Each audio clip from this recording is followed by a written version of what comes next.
오늘 우리에게 주신 하나님 말씀은 사무엘하 15장 29절에서 37절의 말씀입니다.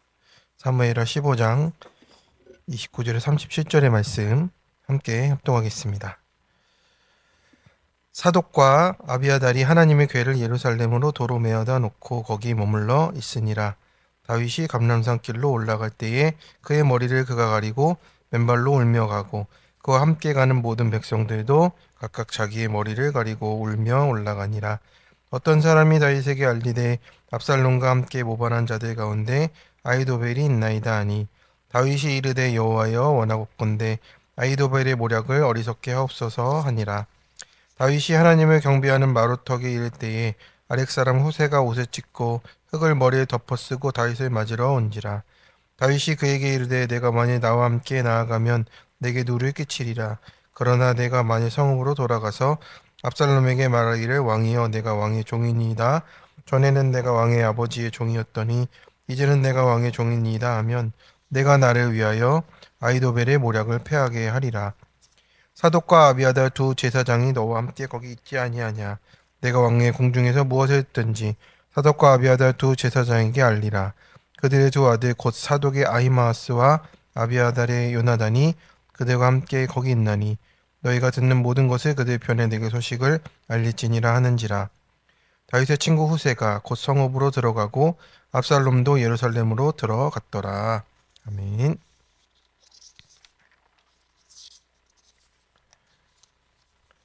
네, 기도하겠습니다. 하나님 아버지, 오늘도 우리가 말씀 앞에 섭니다. 하나님 인간의 모략이 패하게 하여 주시옵시고 또 하나님을 따라가는 또 말씀 따라가는 우리가 되게 도와주옵소서. 예수님 이름으로 기도드립니다. 아멘. 오늘은 사무엘하 15장의 말씀으로 모략이 패하게 하리라 큐티 제목의 말씀을 나누고자 합니다. 우리가 인생을 살다 보면 사방이 막힌 것 같은 때가 있습니다. 문제는 밖에만 있는 것이 아니고 때로 가장 가까운 사람에게 또 배신을 당하고 내가 심은 죄의 열매가 돌아와서 나를 무너뜨릴 때가 오는 것입니다. 더 힘든 것은 이제 밖에 있는 것보다 정말 가까이 있을 때잖아요. 그래서 오늘 본문이 다윗이 그렇습니다. 압살롬의 반역으로 예루살렘을 떠났고 가장 신뢰하던 모사 아히도벨마저 압살롬 편에 서게 됐습니다. 인간적으로 보면 다윗은 끝난 것 같죠. 그런데 하나님은 다윗에게 이 위기를 통해서 한 가지를 가르치십니다.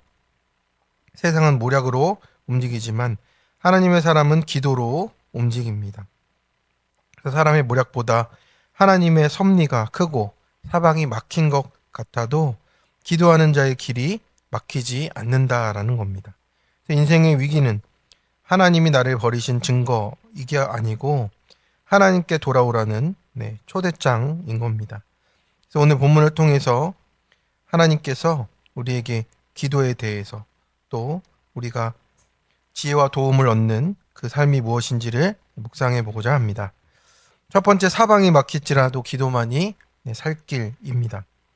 29절에 보면 사독과 아비아달이 하나님의 궤를 이제 예루살렘으로 도로 메어다 놓게 됩니다.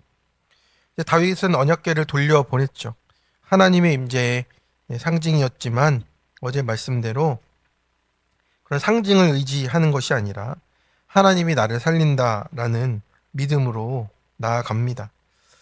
여기서 우리가 과거 다윗의 다른 모습을, 다윗과는 다른 모습을 보게 되는 것이죠. 이제는 내 방법이 아니고 하나님께 맡기는 것을 이제 훈련하고 있습니다. 30절에 보니 다윗이 감람산을 오르면서 머리를 가리고 맨발로 울며 올라가고 있습니다. 머리를 가리는 것은 수치의 표시이고요. 맨발은 애통과 회개의 모습입니다. 그래서 지금 왕이 아니라 죄인으로 하나님 앞에 서 있는 것입니다.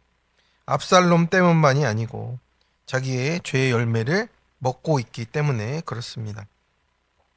그래서 구속사는 이제 내 죄를 보게 하는 것이고 이제는 압살롬 때문이 아니라 압살롬이 수고하고 결국 내 죄가 만든 광야길을 걸어가는 것입니다.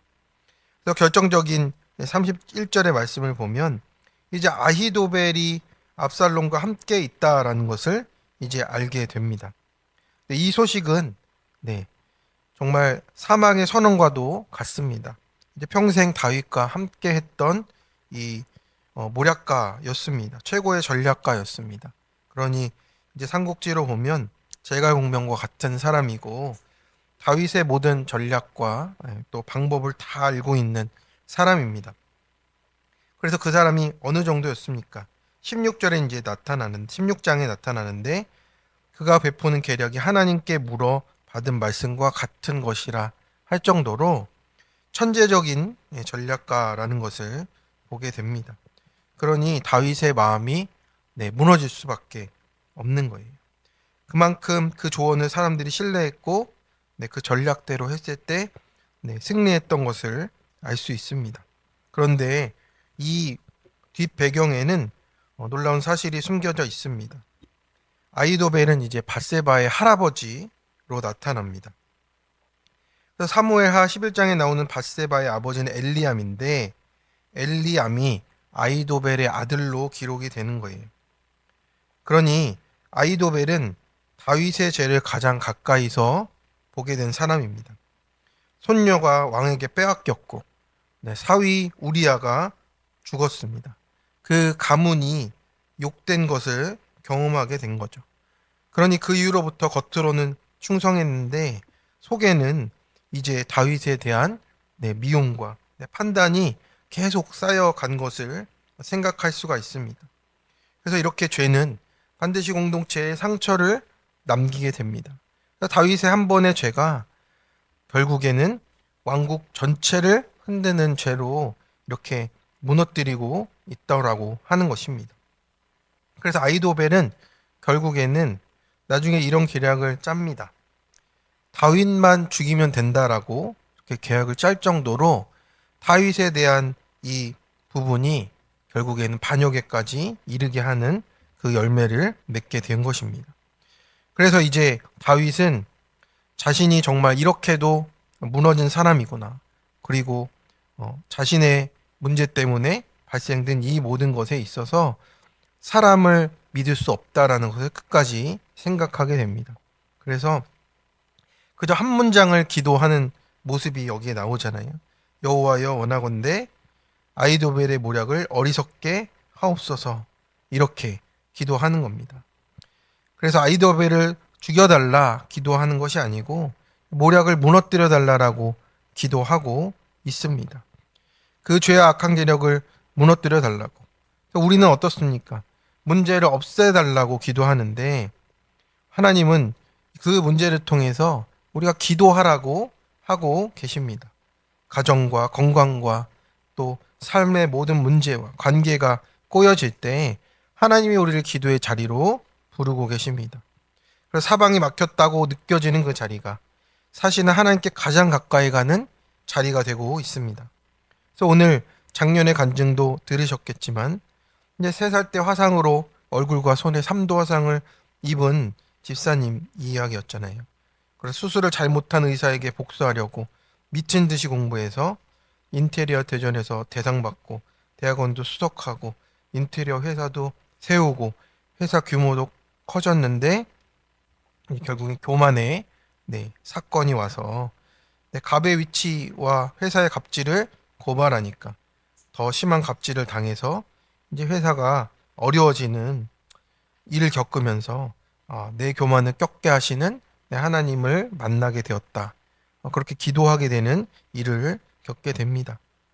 그래서 우리의 있는 이 모든 일 가운데 사방이 막힌 것 같아도 하나님을 찾는 그 길로 우리가 해석하며 기도만이 살 길이라고 믿고 나아가기를 바랍니다.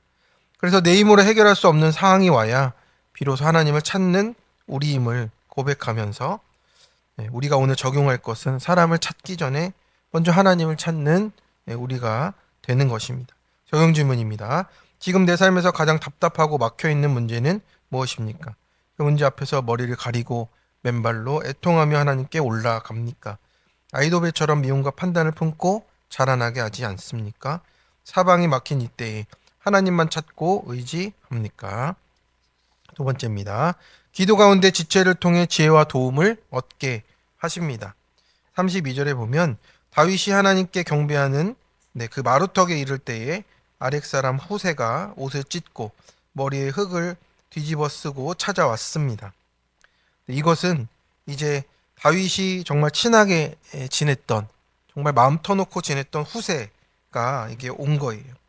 하나님이 붙여주시는 사람인 거예요. 아이도벨의 모략을 어리석게 하옵소서 했을 때 기도가 끝나고 이제 하나님을 경배하는 자리에 이르려 하자 하나님의 응답으로 또 후세가 나타났습니다. 다윗은 후세를 보자 이제 지혜가 떠오르게 되었어요. 그래서 33절, 34절에 보면 이제 예루살렘으로 돌려보내서 압살롬 곁에 있게 하는, 그래서 아이도벨의 계략을 무너뜨릴 수 있는 틈을 얻도록 이렇게 하고 있습니다. 그래서 우리가 기도해야 될 것은 하나님께서 기도하는 사람에게 사람을 붙여주시고 지혜를 주시고 또 공동체와 지체를 통해서 일하게 해주십니다. 그래서 우리가 하나님을 의지합니다 하면서 아무것도 취하지 않을 때가 있어요. 그런데 이 공동체의 도움을 받아야 될 때가 있습니다. 하나님이 교회를 통해 일하시고 또 모임을 통해서 일하시고 지체를 통해서 또 말씀을 통해서 일해 주십니다.